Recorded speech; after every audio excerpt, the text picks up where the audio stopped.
Et bonjour tout le monde, j'espère que vous allez bien. Et on se retrouve pour les énergies de la semaine du 30 juin au 6 juillet. Je vérifie. C'est ça, dimanche 6 juillet. Et oui, ça y est, on est au mois de juillet bientôt. Ça y est, c'est les vacances d'été, tout ça, tout ça. Je ne sais pas vous, mais cette fin de semaine fut particulièrement mouvementée. Voilà. Tant au niveau perso qu'au niveau un peu plus général. Enfin, j'ai une mise à jour de Windows qui a foutu le bazar dans mon ordinateur. Alors j'arrive encore à le faire fonctionner et tout. Par contre, le gars ne s'éteint plus. Si vous avez une solution, tout, machin, je suis en train de chercher moi aussi de mon côté, mais ça ne vient pas. Par chance, la ligne de commande fonctionne, donc voilà. Et grosse coupure d'électricité dans mon secteur samedi matin. En mode, bon, ben, il y avait mais vraiment plus rien. Hein. C'est-à-dire, il n'y avait plus d'élec, il n'y avait plus de réseau mobile. Et là, vous vous dites, ça y est, c'est l'apocalypse zombie qui débute. Mais tout va bien, tout est revenu. Donc, allons-y pour les énergies de la semaine du 30 juin au 6 juillet. Comme toujours, deux choix. J'ai pris la lapis lazuli pour le choix numéro 1. Elle est vraiment magnifique cette pierre. Et la jaspe dalmatien en choix numéro 2. J'espère que vous voyez bien. J'essaie de vérifier, mais mon téléphone est positionné très haut. Et moi, je suis très petite. Il faut que je me mette sur la pointe des pieds. Ça a l'air ok. Et comme toujours, on utilise le Crystal Vision Tarot, l'oracle des miroirs et mon oracle spirituel. Et c'est parti. Et donc c'est parti pour le choix numéro 1, la lapis lazuli. Alors, ma première pensée, c'est pourquoi tant de haine, encore une fois? Pourquoi ce set d'épée en fin de ligne au niveau du tarot et d'enfermement au niveau de l'oracle des miroirs? On va essayer de dépatouiller tout ça. On débute aussi la ligne du tarot avec une carte un petit peu mitigée. On a quand même le 4 de coupe, on a une apathie, ouais, il n'y a pas envie de bouger. Enfin, vous voyez, c'est cette langueur un petit peu, ce c'était mieux avant, il me manque quelque chose. Il y a un truc un peu comme ça dans la vibe, dans l'énergie. Et je m'étais dit, après, on a les amoureux. C'est quand même cool, les amoureux. Alors, très globalement, les amoureux indiquent un choix. Dans cet oracle-là, comment ne pas l'avoir uniquement comme une carte sentimentale? Hein, je vous la rapproche, si vous ne connaissez pas le Crystal Vision Tarot. Cette carte est juste une beauté. Voilà. Comment ne pas voir du coup l'interprétation principalement comme une carte sentimentale en fait. Hein. On a clairement un couple entouré par des liens, même au niveau du bras, on a les petites colombes, enfin bref, c'est clairement. Autant dans le tarot classique, on a vraiment cette notion de choix aussi machin, mais alors là, on est clairement. Voilà, on n'a même pas une troisième personne ici. Hein, parce que le tarot classique, si je me souviens bien, j'en ai un, mais je l'utilise peu. Il y a une troisième personne, ça montre vraiment qu'il y a un choix à faire. Là, on l'a pas du tout, cette troisième personne. Donc, il y a vraiment quelque chose de sentimental, je pense, là, ici. Ou alors, on est vraiment sur du choix. On peut être aussi sur de l'amour-propre, une reconnexion à soi, quelque chose dans ce goût-là. En tout cas, il y avait certes cette carte qui était pas terrible au tout début, et puis après, je tire les amoureux, le 2 de pentacle, le page de coupe, le jugement. Je me dis, ah, mais c'est plutôt cool, on va sur une petite guérison, sur un petit renouveau, sur quelque chose de très sympathique qui arrive, et boum, le 7 d'épée. Parce que bon, on a quand même le 2 de pentacle qui indique un équilibre. Oh là, ça y est, ça va plus. Hein. C'est perturbé en ce moment. Perturbé, ça va plus dans ma tête. On a un équilibre quand même ici, quelque chose d'assez stable, donc c'était plutôt sympathique. Avec le page de coupe, le valet de coupe qui arrive par la suite, on se dit tiens, c'est peut-être une nouvelle relation, même amicale, qui arrive et qui est stable, qui apporte des choses qui manquaient dans nos vies. Voilà, quelque chose d'assez sympathique. En plus, c'est l'été, donc se dire qu'on va pouvoir profiter à fond avec des amis, ou ne serait-ce qu'un ami qui va nous accompagner pour bronzer, pour aller en balade, pour passer le temps quand il fait trop chaud, avec qui aller se faire un petit repas en extérieur. Enfin, vous voyez, ce genre de truc. Je me suis dit, c'est plutôt cool. On est sur une guérison, une renaissance, vraiment quelque chose dans ce goût-là. Et on a quand même ce set, j'en reviens dessus, hein, ce set d'épée qui arrive après. Cette d'épée, on est sur une notion un petit peu de trahison. J'ai toujours du mal, je le confonds toujours avec le 5 d'épée. J'ai du mal avec certaines cartes hein, qui pour moi se ressemblent excessivement. Mais il me semble qu'ici on a cette notion de vol, de trahison, de vol parce qu'on a... on voit pas très bien parce que la carte est très sombre.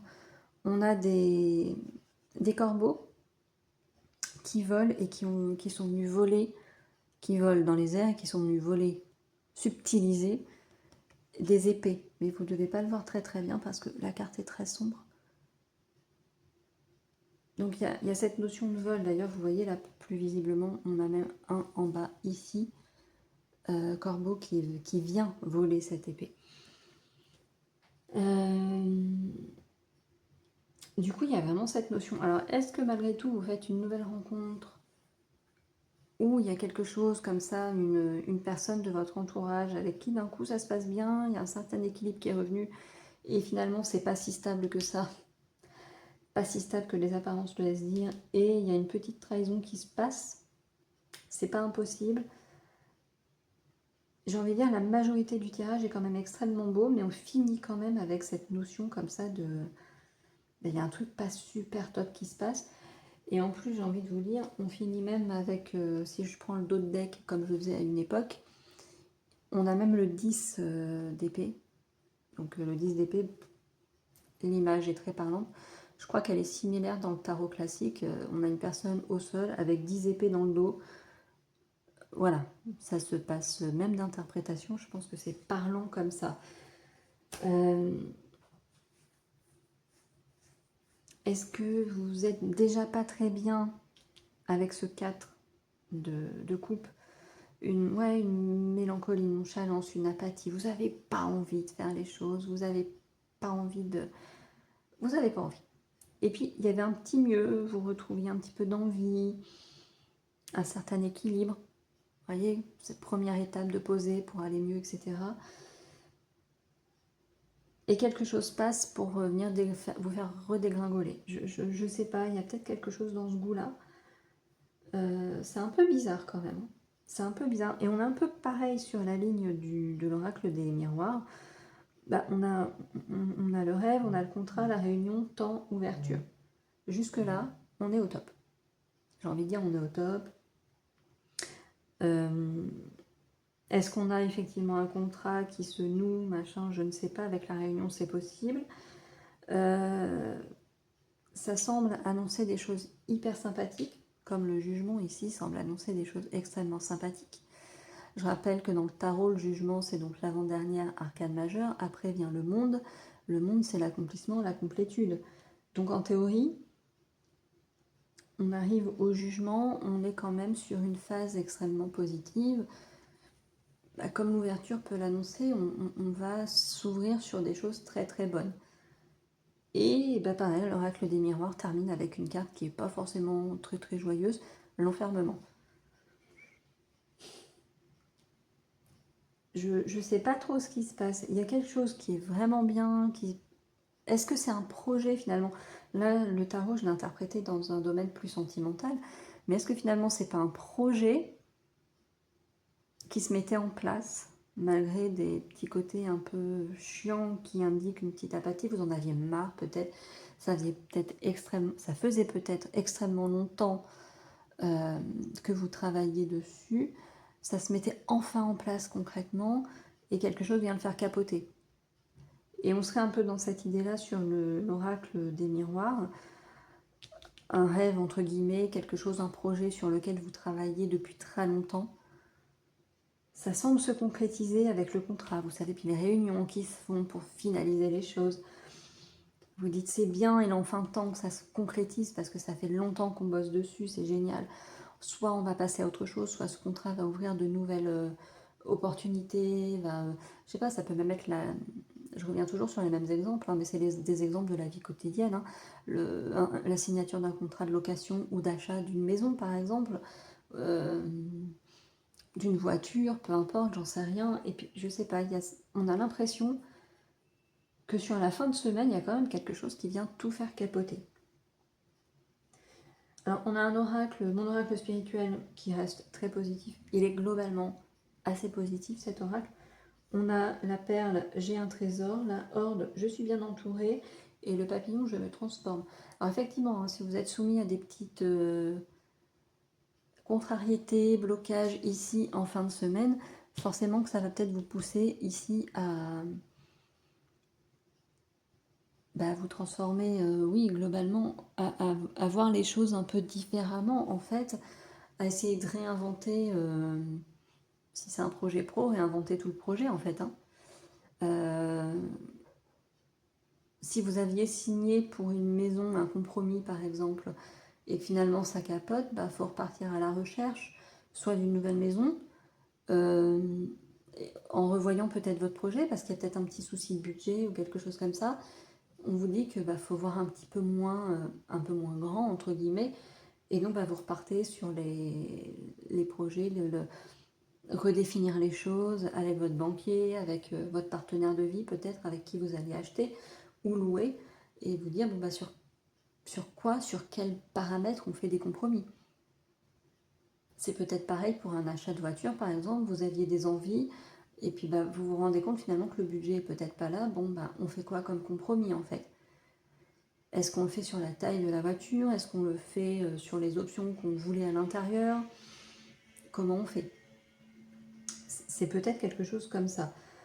Je pense malgré tout, malgré ici l'enfermement et cette notion aussi un peu de trahison, de vol ici qu'on a, il y a malgré tout cette carte-là qui me dit qu'autour de vous, il y a des personnes fiables. Peut-être que votre défi cette semaine, c'est de les identifier afin de pouvoir leur demander conseil et de pouvoir avancer positivement dans la situation. Voilà. La semaine n'est pas si mauvaise en fait comme ça, mais j'ai l'impression qu'il y a un événement qui arrive et qui vient faire un peu tout capoter. On a le page de coupe aussi qui est là pour nous dire qu'il y a quelque chose de nouveau qui arrive, quelque chose de récent. Avec l'ouverture, ça sonnait bien comme des nouvelles opportunités qui arrivent. Mais il y a vraiment ces deux cartes qui me dérangent et qui me font dire que quelque chose va venir un peu mettre un peu le bazar en fait. Venir un petit peu stopper. Alors pareil, peut-être, je suis partie sur l'idée de tout est stoppé, il faut tout revoir, mais peut-être que c'est juste une notion de temps qui doit être revue. C'est peut-être, des choses devaient peut-être être signées, concrétisées en fin de semaine, et finalement, c'est qu'un report, entre guillemets. Ça reste pénible. Quand on prévoit que les choses se finalisent à telle période, même une semaine de plus, surtout si c'est quelque chose sur laquelle vous travaillez depuis longtemps, au bout d'un moment vous dites ouais, non, mais une semaine de plus, ça veut dire que les autres projets, tout ça, c'est une semaine encore de retard. Donc il y a cette notion-là où il y a quand même des choses positives qui se mettent en place, et il y a un petit stop, il y a un petit truc qui se passe, il y a un petit bidule qui dérange, qui grippe le mécanisme du processus en fait. Hop, petit ajout pour ce choix numéro 1. Un peu titillé, je suis allée voir mon carnet pour la signification du 7 d'épée. Alors, il y a cette notion de trahison et de vol, il y a aussi une notion de solitude. Une notion de solitude, et je reprends mon truc, de secret en fait, qui serait caché entre guillemets.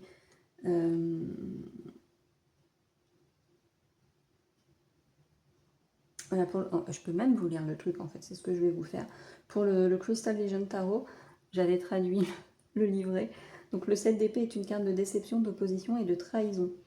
On est bien hein, avec la déception qui fait écho à ici en même temps. C'est souvent le résultat d'un excès de confiance, d'action hâtive, de planification négligente. L'homme tient fermement une épée en se baissant pour en saisir une autre, alors que 5 corbeaux le narguent avec les autres épées qu'ils ont volées. Bien que vous pouvez vous sentir vaincu et trahi, vous devez couper avec vos pertes et avancer. On est vraiment dans ça. Hein. Après, j'avais effectivement des petits mots clés que j'avais trouvés un peu par-ci par-là. J'ai essayé de recenser tous les...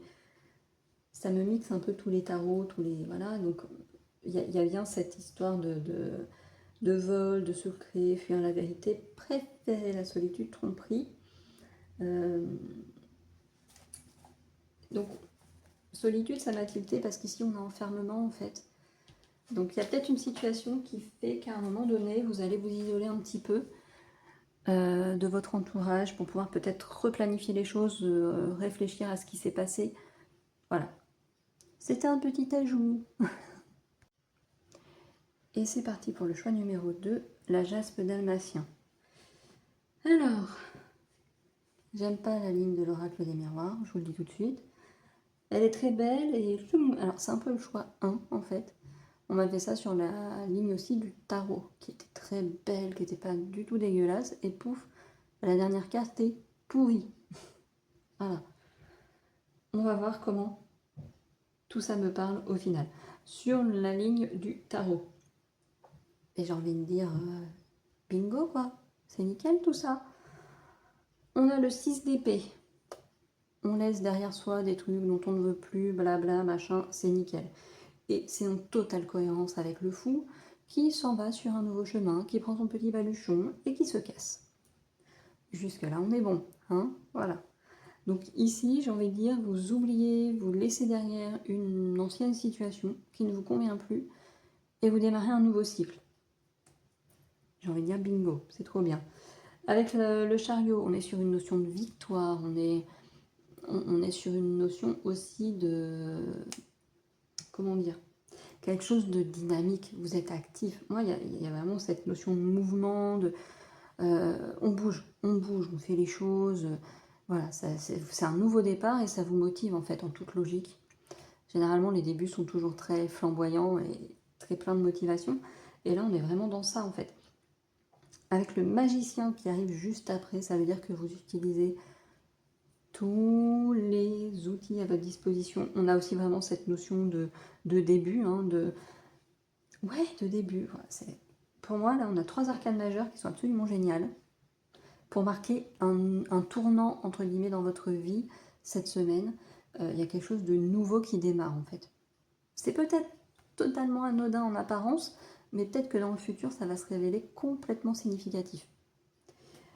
Et on a le 7 de coupe qui indique les choix, mais qui peut aussi indiquer qu'on se perd un peu dans les illusions, dans trop de choix.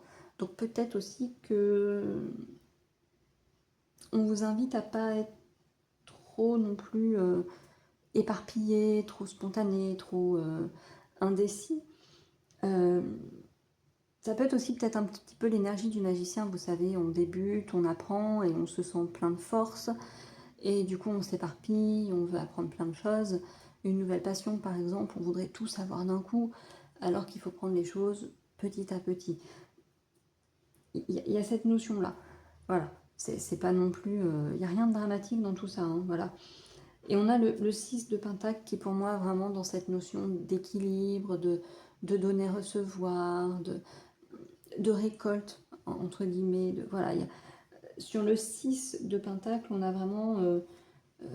des fruits ont été plantés et ils commencent à germer, à donner quelque chose, à mûrir même, pas germer, parce qu'on a le petit panier qui est en train d'être rempli et par le personnage, mais aussi par les animaux qui l'aident, vous voyez. Donc il y a vraiment cette notion d'équilibre, de quelque chose d'assez fluide en fait. Donc pour moi, la ligne du tarot, elle était vraiment très très sympathique, elle est très très sympathique, ce qui diminue un petit peu cette notion un peu négative de l'échec ici. J'ai l'impression que cette semaine, vous êtes sur un nouveau départ, effectivement. C'est la semaine où on laisse le passé derrière, le passé dans son sens global, hein, c'est pas non plus je coupe avec tout ce que j'ai fait avant et voilà. Non, c'est vous débutez une nouvelle activité, vous vous inscrivez dans une nouvelle école à la rentrée si vous êtes encore dans les études. Vous débutez peut-être un nouveau travail très prochainement. Là, on arrive début juillet, donc ça peut être un petit peu ça. Peut-être que c'est une reconversion. Et donc, vous laissez derrière un ancien métier qui ne vous convient plus pour aller vers quelque chose d'autre. Enfin, il y a cette notion-là de débuter quelque chose de nouveau. J'espère que vous n'entendez pas trop, mais ça y est, ma voisine d'à côté a décidé de faire des allers-retours en mode no discrétion. Je suis toute seule dans l'immeuble et tout va bien. Ouais, passons. Je vous préviens juste parce que du coup, moi, ça me déconcentre un petit peu d'entendre le truc. Bref, passons. La ligne du tarot a vraiment cette notion très très positive hein, de nouveau départ. Il y a vraiment un allant, une poussée vers l'avant et on y va avec beaucoup d'enthousiasme. Pas assez, beaucoup d'enthousiasme. Et le début de la ligne de l'oracle des miroirs va totalement dans cette dynamique-là également, puisqu'on a l'examen, la victoire. Bingo. J'ai envie de dire victoire avec le chariot. On a un petit rappel quand même des choses. Pour moi, ça fait vraiment sens. Ça fait écho en fait. Le verdict qui est dans cette configuration-là, comme ça, vous voyez, la carte est très positive. Donc c'est positif en fait. Le verdict est en votre faveur en fait. Tout va bien. Vous avez fait les bons choix s'il y a eu des choix de fait et tout va très bien. On a l'homme, alors ça peut signifier un homme, peut-être que vous êtes un homme, peut-être que vous allez être aidé par un homme, peut-être qu'un homme est impliqué dans la situation. L'homme, c'est aussi le monde matériel, l'ancrage, mais aussi cette dynamique. Vous voyez, l'homme, il est dans l'action. On va plus interpréter le féminin comme tout ce qui va être lié à l'intuition, les émotions, et l'homme est plus dans l'action. Et c'est vraiment en cohérence avec le reste du tirage, avec ces... Le chariot me semble absolument central ici. Vraiment. Avec vraiment cette notion de dynamisme, de mouvement. Et donc l'homme va très très bien avec. On revient dans quelque chose d'un petit peu plus tempéré avec les rêves. Je suis en train de voir que c'est juste en dessous du 7 de coupe. Et le 7 de coupe, je vous disais que ça peut être aussi un peu les illusions. C'est la notion de choix, de beaucoup d'options. Vous voyez, vous arrivez devant le stand de glace et il y a tellement de choix que vous ne savez pas lequel choisir en fait. C'est dans cette optique-là le choix qu'il est indiqué dans le 7 de Pentacle. Et on a le rêve aussi qui est un peu sur les illusions du coup, parce que le 7, c'est donc le 7 de coupe, c'est l'illusion aussi. Je vous ai dit tout à l'heure, faites attention à ne pas vous perdre dans les illusions.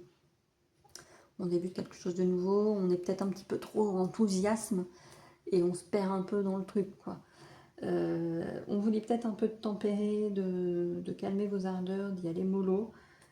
Alors l'échec, pourquoi l'échec? Je ne sais pas, parce qu'en fait, très honnêtement, tout semble indiquer que tout va bien en fait. Donc est-ce qu'il y a une notion d'échec qui vient à un moment donné, c'est-à-dire que vous engagez quelque chose, vous débutez quelque chose et malgré tout votre enthousiasme et votre implication, ça échoue? Ben, je l'espère pas. Est-ce que cette carte est juste là pour nous dire effectivement de tempérer un peu les choses, que si on est un petit peu trop dans l'illusion, on se dirige vers l'échec? C'est possible. Parce qu'avec mon oracle spirituel, c'est pareil, on est vraiment dans une notion assez sympa. C'est vrai que, mine de rien, ben on a le je suis ancré, on a l'arbre. Et du coup, c'est peut-être une mise en garde, cet échec. Restez ancré, ne vous dispersez pas. Malgré cette énergie très masculine, donc qui est de base très ancrée, vous êtes peut-être un petit peu trop emporté par le mouvement en fait, par l'enthousiasme des débuts, par tout ça. Peut-être qu'on vous conseille, pas vous demander, mais vous conseiller de tempérer un petit peu vos ardeurs en fait, de pas trop, c'est pas ne pas y croire, mais c'est ne pas trop vous emballer pour garder peut-être aussi des forces sur la durée, ne pas mettre tout votre enthousiasme au début, être un peu plus tempéré pour garder de l'enthousiasme pour après, garder de la motivation pour après. Parce que sinon on a le cœur qui veut dire je m'aime et j'aime les autres. Donc moi, ça m'indique que vous êtes dans une dynamique extrêmement positive. Vous allez vers quelque chose qui vous donne de la motivation. Je vais en revenir sur ce terme. Hein. C'est vraiment, ça vous donne envie d'y aller. Ça vous donne envie de faire les choses. Le sablier, c'est j'arrête le temps. Bon, est-ce qu'on arrête réellement le temps? J'ai envie de dire, quand on aime les choses, le temps passe trop vite. Au contraire, donc vous avez peut-être envie de stopper. Ou alors c'est peut-être justement un petit peu un conseil qui va avec l'ancrage. Posez-vous un peu. Posez-vous. Essayez de pas tout donner d'un coup, en fait, peut-être. C'est peut-être ça, en fait, le conseil qui vient avec la carte de l'échec. Attention à pas tout donner d'un coup, en fait. Ça fait sens au final, je trouve. Ça fait vraiment sens. Vraiment, vraiment. Je pense que c'est ça le message. C'est un conseil qu'on vous donne de rester tempéré, de vous ancrez-vous, pensez à vous poser un peu et à pas juste être dans cette effervescence de la nouveauté, de la. Ouais, de pas trop vous laisser entraîner par le mouvement du chariot. Il faut qu'il soit un moteur, certes, mais ne vous laissez pas trop entraîner trop vite, en fait. Voilà, c'est pas parce que vous avez le droit d'aller à 110 sur l'autoroute qu'il faut constamment être à 110 sur l'autoroute si visiblement la situation nécessite d'être plutôt à 90, même si c'est pas bien dans la plupart des cas parce que c'est trop lent pour l'autoroute. Mais c'est 130 même l'autoroute, comme quoi je l'apprends souvent. Parfois il y a une situation, vous voyez l'accident venir au loin là-bas et la raison vous dit non mais vas-y continue, vas-y. Enfin pas la raison, non, la déraison vous dit vas-y continue, ça va se régler avant que tu y arrives. Et puis bah, c'est un peu le chariot. Hein. Il y a quelque chose là qui vous dit, votre raison justement, qui vous dit bah non mais si t'anticipais un petit peu. Et si tu anticipais et que tu ralentissais plutôt que de te prendre de plein fouet l'accident qui arrive. Il y a une petite notion un petit peu comme ça. Tempérez les choses. Ne perdez pas votre enthousiasme et votre envie de les faire, mais tempérez-vous. Vous voyez, comme quoi, quand on interprète les choses, finalement, on trouve une cohérence dans toutes les cartes, dans tout l'ensemble. Voilà. Je pense qu'on vous dit ne vous épuisez pas. Faites les choses, mais ne vous épuisez pas cette semaine. Et voilà donc pour les tirages de cette semaine du 30 juin au 6 juillet. J'espère que ça vous aura plu, que ça vous aura parlé. N'hésitez pas à me le dire en commentaire, ça fait toujours plaisir. N'hésitez pas à laisser un petit like, n'hésitez pas à vous abonner à la chaîne. Voilà, j'ai tout dit en fait. Moi, je vais essayer d'aller réparer tous mes soucis informatiques et tout le bazar. Et puis j'espère que je serai un petit peu plus sereine la semaine prochaine. Et puis bah, je vous souhaite une excellente semaine, un bon dimanche.